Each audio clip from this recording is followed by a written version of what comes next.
ನಮಸ್ಕಾರ. ಸ್ಪೆಷಲ್ ಸ್ಟೋರಿಗೆ ಸ್ವಾಗತ. ನಾನು ನವಿತಾ ಜೈನ್. 120 ಎಕರೆಯಲ್ಲಿ ಶ್ರೀರಾಮನ ಭವ್ಯ ಮಂದಿರ, ಚಿನ್ನ, ಇಟ್ಟಿಗೆ, ಬೆಳ್ಳಿ ವಸ್ತುಗಳು, 2000 ಅಡಿ ಆಳದಲ್ಲಿ ರಹಸ್ಯ ಪತ್ರ, 3 ಅಂತಸ್ತು, 318 ಸ್ತಂಭಗಳು, 5 ದ್ವಾರಗಳು. ಹೇಗಿದೆ ಬ್ಲೂ ಪ್ರಿಂಟ್? ಅಯೋಧ್ಯೆಯಲ್ಲಿ ತಲೆ ಎತ್ತಲಿದೆ ಭವ್ಯವಾದ ದಿವ್ಯ ಮಂದಿರ. 5 ಗುಮ್ಮಟವಿರುವ ಜಗತ್ತಿನ ಏಕೈಕ ದೇವಾಲಯ ಎಂಬ ಹೆಗ್ಗಳಿಕೆಗೆ ರಾಮನ ಮಂದಿರ ಪಾತ್ರವಾಗಿದೆ. ಗುಲಾಬಿ ಕಲ್ಲಿನಲ್ಲಿ ಶ್ರೀರಾಮನ ಸಾನ್ನಿಧ್ಯ, ಹೀಗೆ ಹಲವು ವಿಶೇಷತೆಗಳಿಂದ ಕೂಡಿದೆ ರಾಮನ ದೇವಾಲಯ. ಇದೇ ಹೊತ್ತಿನ ಸ್ಪೆಷಲ್ ರಾಮ ಮಂದಿರ ರಹಸ್ಯ. ರಾಮ ಜನ್ಮಭೂಮಿಯಲ್ಲಿ ಮತ್ತೆ ಮೊಳಗಲಿದೆ ರಾಮನಾಮ ಜಪ. ರಾಮ ಭಕ್ತರ ನನಸಾಯ್ತು ಕನಸು. ಇದು ಆ ಅಯೋಧ್ಯೆ. ಇಲ್ಲಿ ಶ್ರೀರಾಮನಿಂದಲೇ ಎಲ್ಲವೂ ಶುರುವಾಗುತ್ತೆ. ಈ ಮಣ್ಣಿನ ಪ್ರತಿ ಕಣಕಣದಲ್ಲೂ ರಾಮನ ನಾಮವಿದೆ. ಆ ಅಯೋಧ್ಯೆಗೆ 100 ವರ್ಷಗಳಿಂದ ಪ್ರಭು ಶ್ರೀರಾಮನ ಮಂದಿರ ಪ್ರತೀಕ್ಷೆ ಇತ್ತು. ಈಗ ಆ ಪ್ರತೀಕ್ಷೆಗೆ ಮುಹೂರ್ತ ಕೂಡಿ ಬಂದಿದೆ. ಶತಮಾನದ ಹೋರಾಟ, ದಶಕಗಳ ಕನಸು ಕೊನೆಗೂ ಪೂರ್ಣಗೊಂಡಿದೆ.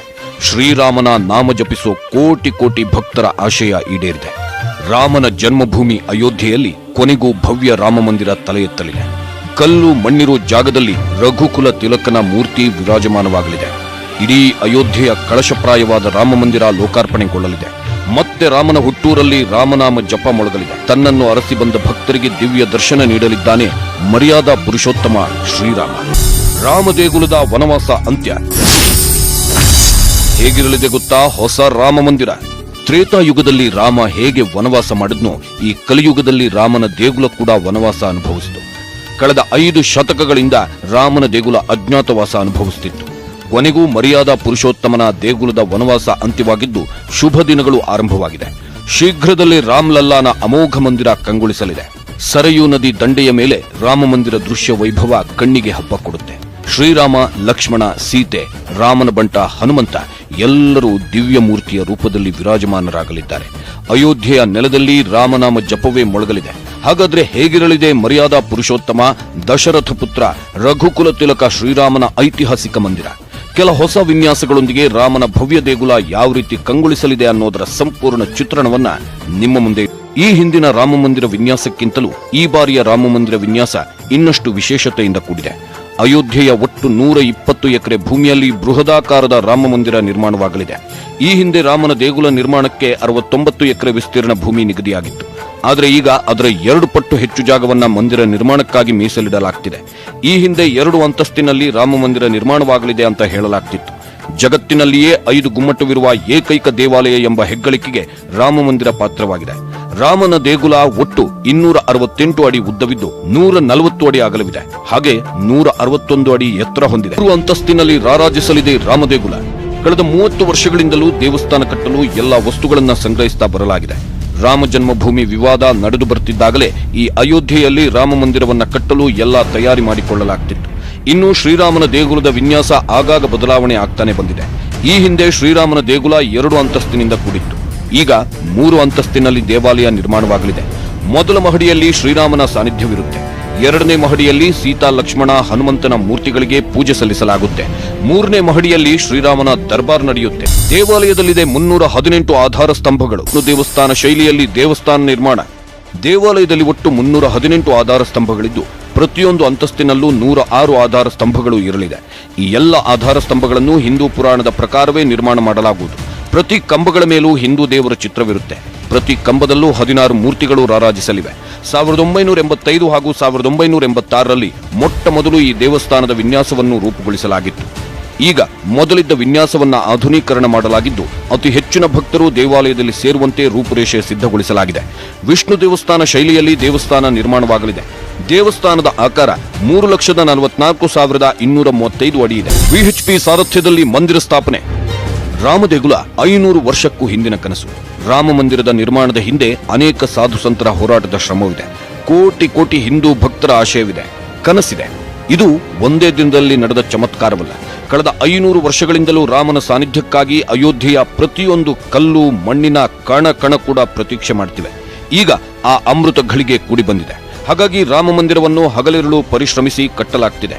ಸಾಧು ಸಂತರ ಮಾರ್ಗದರ್ಶನದಲ್ಲಿ ಈ ಭವ್ಯ ದೇಗುಲವನ್ನು ನಿರ್ಮಾಣ ಮಾಡಲಾಗ್ತಿದೆ. ದೇವಸ್ಥಾನದ ವಿಚಾರದಲ್ಲಿ ಯಾವುದೇ ಲೋಪಗಳು ಬರಬಾರದು ಅಂತ ಪ್ರತಿಯೊಂದು ಅಂಶವನ್ನು ಅಳೆದು ತೂಗಿ ಮಾಡಲಾಗ್ತಿದೆ. ಸುಪ್ರೀಂ ಕೋರ್ಟ್ ಆದೇಶದಂತೆ ರಾಮ್ಲಲ್ಲಾ ಟ್ರಸ್ಟ್ ಸಾರಥ್ಯದಲ್ಲಿ ರಾಮನ ಮನಮೋಹಕ ದೇಗುಲ ನಿರ್ಮಾಣವಾಗ್ತಿದೆ. ರಾಮ ಮಂದಿರ ನಿರ್ಮಾಣಕ್ಕಾಗಿ ವಿಶ್ವ ಹಿಂದೂ ಪರಿಷತ್ ದಶಕಗಳ ಕಾಲ ಶ್ರಮಿಸುತ್ತಿದ್ದು, ಅದು ಕೂಡ ರಾಮನ ದಿವ್ಯ ದೇಗುಲ ನಿರ್ಮಾಣಕ್ಕೆ ಸಾಥ್ ಕೊಟ್ಟಿದೆ. ಇಟ್ಟಿಗೆಯಲ್ಲಿ ನಿರ್ಮಾಣವಾಗಲಿದೆ ರಾಮನ ದಿವ್ಯ ಸನ್ನಿಧಿ. ಶ್ರೀರಾಮನನ್ನು ಹಿಂದೂ ಪುರಾಣದಲ್ಲಿ ಶ್ರೇಷ್ಠ ಸ್ಥಾನದಲ್ಲಿ ಇರಿಸಿ ಪೂಜಿಸಲಾಗುತ್ತೆ. ಹಾಗಾಗಿ ಶ್ರೀರಾಮನ ಮಂದಿರವನ್ನು ಕೂಡ ಶ್ರೇಷ್ಠಾತಿ ಶ್ರೇಷ್ಠವಾಗಿ ನಿರ್ಮಾಣ ಮಾಡಲಾಗ್ತಿದೆ. ಸಾಮಾನ್ಯವಾಗಿ ದೇವಸ್ಥಾನದ ನಿರ್ಮಾಣಕ್ಕೆ ಕಲ್ಲು, ಇಟ್ಟಿಗೆ, ಅಮೃತಶಿಲೆಯನ್ನು ಬಳಸುವುದನ್ನು ನೋಡಿರ್ತೀರ. ಆದರೆ ಶ್ರೀರಾಮನ ದೇಗುಲಕ್ಕೆ ವಿಶೇಷವಾಗಿ ಇಟ್ಟಿಗೆ ಬಳಸಲಾಗ್ತಿದೆ. ಅದರಲ್ಲೇನಿದೆ ವಿಶೇಷ ಅಂತಿದ್ದೀರಾ ವೀಕ್ಷಕರೇ? ಶ್ರೀರಾಮನ ದೇಗುಲವನ್ನು ಸಾಮಾನ್ಯ ಮಣ್ಣಿನ ಇಟ್ಟಿಗೆಯಲ್ಲಿ ನಿರ್ಮಾಣ ಮಾಡ್ತಿಲ್ಲ. ಬೆಳ್ಳಿ ಇಟ್ಟಿಗೆಯಲ್ಲಿ ಶ್ರೀರಾಮನ ಭವ್ಯ ಮಂದಿರವನ್ನು ಕಟ್ಟಲಾಗ್ತಿದೆ. ಬೆಳ್ಳಿ ಇಟ್ಟಿಗೆಯಿಂದ ದೇವಸ್ಥಾನ ಮತ್ತಷ್ಟು ಅಲಂಕೃತವಾಗಿ ಕಾಣುತ್ತೆ. ಒಂದೊಂದು ಇಟ್ಟಿಗೆಯೂ ಕೂಡ 22 ಕೆಜಿ ತೂಕವನ್ನು ಹೊಂದಿದೆ. ದೇಗುಲ ನಿರ್ಮಾಣಕ್ಕೆ ಯಾವುದೇ ಸಿಮೆಂಟ್, RCC, ಲೋಹ ಯಾವುದನ್ನು ಬಳಕೆ ಮಾಡ್ತಿಲ್ಲ. ದೇಶದಲ್ಲಿ ಪ್ರಸಿದ್ಧ ದೇವಾಲಯಗಳನ್ನು ನಿರ್ಮಾಣ ಮಾಡಿದ L&T ಕಂಪನಿ ಈ ದೇವಸ್ಥಾನವನ್ನು ನಿರ್ಮಾಣ ಮಾಡಿದ. ಜೀವನಗಾಥೆಯನ್ನು ಸಾರುತ್ತೆ 125 ಮೂರ್ತಿಗಳು. ರಾಮನ ಜೀವನದ ಮಹತ್ವದ ಘಟ್ಟ ಸಾರುತ್ತೆ ಈ ಮೂರ್ತಿಗಳು. ರಾಮ ಮಂದಿರದೊಂದಿಗೆ ಕೋಟಿ ಕೋಟಿ ಭಕ್ತರ ಭಕ್ತಿ ಸಮ್ಮಿಳಿತವಾಗಿದೆ. ಹಾಗಾಗಿ ದೇಗುಲ ಯಾವ ರೀತಿ ಇರಲಿದೆ ಅನ್ನೋದರ ಕುತೂಹಲ ಭಕ್ತರಲ್ಲಿ ಮನೆ ಮಾಡಿದೆ. ದೇಗುಲದಲ್ಲಿ ಒಟ್ಟು 5 ಬಾಗಿಲುಗಳು ಇರಲಿವೆ. ಗರ್ಭಗೃಹ, ರಂಗಮಂಟಪ, ನೃತ್ಯ ಮಂಟಪ, ಸಿಂಹದ್ವಾರಗಳಲ್ಲಿ ಬಾಗಿಲುಗಳು ಇರಲಿವೆ. ಒಂದು ದ್ವಾರ ಟೇಡಿ ಬಾಜಾರ್ ಹಾಗೂ ಮತ್ತೊಂದು ದ್ವಾರ ಕ್ಷೀರೇಶ್ವರನಾಥ ಮಂದಿರಕ್ಕೆ ತೆರೆದುಕೊಳ್ಳಲಿದೆ. 3ನೇ ದ್ವಾರ ಗೋಕುಲ ಭವನದತ್ತ ತೆರೆದುಕೊಳ್ಳಲಿದೆ. 4ನೇ ಬಾಗಿಲು ಹಾಗೂ ಮುಖ್ಯ ಬಾಗಿಲು ದಶರಥ ಮಹಲ್ದತ್ತ ತೆರೆದುಕೊಳ್ಳಲಿದೆ. ರಾಮನ ದೇಗುಲದ ಪ್ರಾಂಗಣದಲ್ಲಿ ರಾಮನ ಜೀವನಗಾಥೆಯನ್ನು ಸಾರುವ ರಾಮಕಥಾ ಕುಂಜ್ 45 ಎಕರೆ ವಿಸ್ತೀರ್ಣದಲ್ಲಿ ಹರಡಿಕೊಳ್ಳಲಿದೆ. ಇಲ್ಲಿ ಒಟ್ಟು 125 ಮೂರ್ತಿಗಳು ಇರಲಿದ್ದು, ಶ್ರೀರಾಮನ ಜೀವನದ ಮಹತ್ವದ ಘಟ್ಟಗಳನ್ನು ಸಾರುತ್ತೆ. ರಾಮನ ಜನ್ಮದಿಂದ ಹಿಡಿದು ರಾವಣನನ್ನು ಸಂಹರಿಸಿದ್ದು, ವನವಾಸ, ಲಂಕೆಗೆ ಸೇತುವೆ ಕಟ್ಟಿದ್ದು, ರಾಮನ ಪಟ್ಟಾಭಿಷೇಕ, ಹೀಗೆ ರಾಮನ ಜೀವನದ ಪ್ರಮುಖ ಮಜಲುಗಳನ್ನು ಈ ಮೂರ್ತಿಗಳು ಸಾರಿ ಹೇಳುತ್ತೆ. ಈ ಮೂಲಕ ರಾಮಾಯಣದ ದೃಶ್ಯಕಾವ್ಯವನ್ನ ಕಣ್ತುಂಬಿಕೊಳ್ಳುವ ಭಾಗ್ಯ ಕೋಟಿ ಕೋಟಿ ರಾಮ ಭಕ್ತರಿಗೆ ದೊರಕಲಿದೆ. ಭರತ್ಪುರದ ಗುಲಾಬಿ ಕಲ್ಲಿನಲ್ಲಿ ಕಂಗೊಳಿಸುತ್ತೆ ಮಂದಿರ. ಅಯೋಧ್ಯೆಯಲ್ಲಿದೆ 1.5 ಲಕ್ಷ ಘನ ಅಡಿ ಕಲ್ಲುಗಳು. ರಾಮನ ದೇಗುಲವನ್ನ 5 ಭಾಗಗಳಾಗಿ ಮಾಡಲಾಗುವುದು. ರಂಗಮಂಟಪ, ಗರ್ಭಗುಡಿ, ನೃತ್ಯ ಮಂಟಪ, ಸಿಂಹದ್ವಾರ, ಶಿಖರ, ಹೀಗೆ 5 ಭಾಗಗಳಾಗಿ ವಿಂಗಡಿಸಲಾಗಿದೆ. ದೇವಸ್ಥಾನದ ಪ್ರಾಂಗಣದಲ್ಲಿ 16 ಅಡಿ ಎತ್ತರದ ಒಟ್ಟು 424 ಬೃಹತ್ ಕಂಬಗಳಿರುತ್ತೆ. ರಾಮನ ವಿಗ್ರಹದ ಮುಂದೆ ಕಾಣುವ ಸೊಬಗಿದು. ಕಲ್ಲಿನಲ್ಲಿ ಸೊಗಸಾಗಿ ಕೆತ್ತಿರುವ ಕಂಬಗಳು ರಾಮನ ಸನ್ನಿಧಿಯಲ್ಲಿ ರಾಜಗಾಂಭೀರ್ಯವಾಗಿ ನಿಲ್ಲಲಿವೆ. ಶ್ರೀರಾಮನ ದೇಗುಲಕ್ಕೆ ಭರತ್ಪುರದ ಸೊಗಸಾದ ಗುಲಾಬಿ ಕಲ್ಲನ್ನ ಬಳಸಲಾಗುತ್ತೆ. ರಾಜಸ್ಥಾನದ ಈ ಗುಲಾಬಿ ಕಲ್ಲುಗಳು ದೇವಸ್ಥಾನದ ಸೊಬಗನ್ನು 100 ಪಟ್ಟು ಹೆಚ್ಚಿಸುತ್ತೆ. ರಾಮ ಮಂದಿರದ 60% ಕಲ್ಲುಗಳು ಮರಳುಗಾಡಿನ ನಾಡು ರಾಜಸ್ಥಾನದಿಂದ ಬರಲಿದೆ. ರಾಮನ ದೇಗುಲದ ನಿರ್ಮಾಣದ ಹಿಂದೆ ರಾಜಸ್ಥಾನದ ಪಾತ್ರ ತುಂಬಾ ಇದೆ. ಕಳೆದ 2 ವರ್ಷಗಳಿಂದ ರಾಜಸ್ಥಾನದಿಂದ ಸತತವಾಗಿ ಅಯೋಧ್ಯೆಗೆ ಗುಲಾಬಿ ಬಣ್ಣದ ಕಲ್ಲುಗಳನ್ನು ಪೂರೈಸಲಾಗ್ತಿದೆ. ಇಲ್ಲಿವರೆಗೂ 1.5 ಲಕ್ಷ ಘನ ಅಡಿ ಗುಲಾಬಿ ಕಲ್ಲು ಅಯೋಧ್ಯೆಯ ಪ್ರಾಂಗಣದಲ್ಲಿದೆ. ಈ ಕಲ್ಲುಗಳು ಕಳೆದ 1.5 ವರ್ಷದಿಂದ ರಾಜಸ್ಥಾನದ ಗುಲಾಬಿ ಕಲ್ಲು ಆಧಾರ ಸ್ತಂಭ, ಮೇಲ್ಚಾವಣಿ, ಬಾಗಿಲಿನ ರೂಪದಲ್ಲಿ ಹೀಗೆ ಬೇರೆ ಬೇರೆ ರೂಪದಲ್ಲಿ ಸಿದ್ಧವಾಗಿ ಅಯೋಧ್ಯೆಯನ್ನು ತಲುಪಿದೆ. ಸದ್ಯದಲ್ಲೇ ದೇವಸ್ಥಾನ 2 ಲಕ್ಷ ಘನ ಅಡಿ ಗುಲಾಬಿ ಕಲ್ಲನ್ನು ಆರ್ಡರ್ ಮಾಡಲು ಮುಂದಾಗಿದೆ. ಈ ಗುಲಾಬಿ ಕಲ್ಲಿನ ಒಟ್ಟು ವೆಚ್ಚ ಬರೋಬ್ಬರಿ 50 ಕೋಟಿ ತಗುಲಿದೆ. ಒಮ್ಮೆ ದೇವಸ್ಥಾನ ನಿರ್ಮಾಣವಾದಾಗ ರಾಜಸ್ಥಾನದ ಗುಲಾಬಿ ಕಲ್ಲಿನ ಸೊಗಸನ್ನ ಸವಿಯಬಹುದು. ರಾಮ ಮಂದಿರದ ನಿರ್ಮಾಣದಲ್ಲಿ ಹಿಂದಿಗಿಂತಲೂ ಹಲವು ಬದಲಾವಣೆ ಮಾಡಿಕೊಳ್ಳಲಾಗಿದೆ. ಅದರ ನಕ್ಷೆಯೂ ಸದ್ಯದಲ್ಲೇ ತಯಾರಾಗಲಿದೆ. ಹೊಸ ರೂಪುರೇಷೆಯ ಪ್ರಕಾರ ದೇವಸ್ಥಾನದ ಗೋಪುರದ ಎತ್ತರ ಹಾಗೂ ದೇವಸ್ಥಾನದ ಎತ್ತರ, ಅಗಲ, ಉದ್ದ ಎಲ್ಲದರಲ್ಲೂ ಕೊಂಚ ಬದಲಾವಣೆಯಾಗಿದೆ ಎಂದು ದೇವಸ್ಥಾನದ ನಿರ್ಮಾತೃ ಚಂದ್ರಕಾಂತ್ ಸೋಂಪುರ ಹೇಳಿದ್ದಾರೆ. ಹಾಗೆ ಗರ್ಭಗುಡಿ, ಆರತಿ ಸ್ಥಳ, ಸೀತಾ ಅಡುಗೆ ಮನೆ, ರಂಗಮಂಟಪದ ವಿನ್ಯಾಸದಲ್ಲಿ ಯಾವುದೇ ರೀತಿ ಬದಲಾವಣೆ ಇಲ್ಲ ಎಂದು ಹೇಳಿದ್ದಾರೆ. ಈ ಮೊದಲು ಮಾಡಿದ ನಕ್ಷೆಯ ಪ್ರಕಾರವೇ ಇವುಗಳ ವಿನ್ಯಾಸವಾಗಲಿದೆ ಎಂದಿದ್ದಾರೆ. ಹಾಗೆಯೇ ರಾಮನ ಸಾನ್ನಿಧ್ಯದಲ್ಲಿ ಏನೆಲ್ಲ ಇರಲಿದೆ ಎಂದು ಹೇಳಿದ್ದಾರೆ. ಮಂದಿರ ಕರೀಬ್ नागर शैली में बनेगा. जो गर्भगृह है, मंडप है, नृत्य मंडप है, गुड़ मंडप है और आगे प्लिंथ है. करीब 250 पिलर के करीब आसपास आएंगे. और इसमें एक पिलर में करीब 16 मूर्तियाँ कंडारी जाएगी. तो 16 मूर्तियों में कोई 4 बड़ी है और बाकी छोटी छोटी है. और वो सब हिंदू माइथोलॉजी के हिसाब से, जैसे 10 अवतार है, योगिनी का जो 64 स्वरूप है, ऐसे सब अलग अलग, जैसे सूर्य का 12 स्वरूप है, वो सब उसमें कंडारा जाएगा. ರಾಮನ ಮಂದಿರ ಹಲವು ಅದ್ಭುತಗಳನ್ನು ಒಳಗೊಂಡಿದೆ. ದೇವಸ್ಥಾನದಲ್ಲಿ ಮ್ಯೂಸಿಯಂ ಕೂಡ ಇದೆ. ಇನ್ನು ದೇವಸ್ಥಾನದ ಹಲವು ವಿನ್ಯಾಸವು ನಮ್ಮನ್ನ ಬೆರಗುಗೊಳಿಸುತ್ತೆ. ಎಷ್ಟು ವರ್ಷದಲ್ಲಿ ನಿರ್ಮಾಣವಾಗುತ್ತೆ ರಾಮ ದೇಗುಲ? ದೇಗುಲದ 2000 ಅಡಿ ಆಳದಲ್ಲಿ ಹುದುಗಿಸಿಟ್ಟಿರುವ ರಹಸ್ಯವೇನು? ತಾಮ್ರ ಪತ್ರದಲ್ಲಿದೆಯಾ ಅಯೋಧ್ಯೆಯ ಮಹಾ ಸೀಕ್ರೆಟ್? ಈ ಬಗ್ಗೆ ಹೇಳ್ತೀವಿ ಚಿಕ್ಕ ಬ್ರೇಕ್ನ ನಂತರ. ಇನ್ನು 3.5 ವರ್ಷದಲ್ಲಿ ಅಯೋಧ್ಯೆಯ ನೆಲದಲ್ಲಿ ರಾಮ ಮಂದಿರ ನಿರ್ಮಾಣವಾಗಲಿದೆ. ಅಷ್ಟೇ ಅಲ್ಲ, ದೇಗುಲದಲ್ಲಿ 200 ಕೋಟಿ ವೆಚ್ಚದಲ್ಲಿ ವಸ್ತು ಸಂಗ್ರಹಾಲಯ ನಿರ್ಮಾಣ ಮಾಡಲಾಗ್ತಿದೆ. ಇನ್ನು ದೇಗುಲದ 2000 ಅಡಿ ಆಳದಲ್ಲಿ ಹುದುಗಿಟ್ಟಿರೋ ತಾಮ್ರ ಪತ್ರದ ರಹಸ್ಯ ಈಗ ಭಾರೀ ಸದ್ದು ಮಾಡ್ತಿದೆ. ಇದರಲ್ಲಿ ಅಯೋಧ್ಯೆಯ ಸೀಕ್ರೆಟ್ ಅಡಗಿದೆ ಅಂತ ಹೇಳಲಾಗ್ತಿದೆ. ಏನಿದು ತಾಮ್ರ ಪತ್ರದ ರಹಸ್ಯ ಅನ್ನೋದ್ರ ಬಗ್ಗೆ ಹೇಳ್ತೀವಿ, ನೋಡ್ಕೊಂಬನ್ನಿ. 3.5 ವರ್ಷದಲ್ಲಿ ನಿರ್ಮಾಣವಾಗುತ್ತೆ ಮಂದಿರ.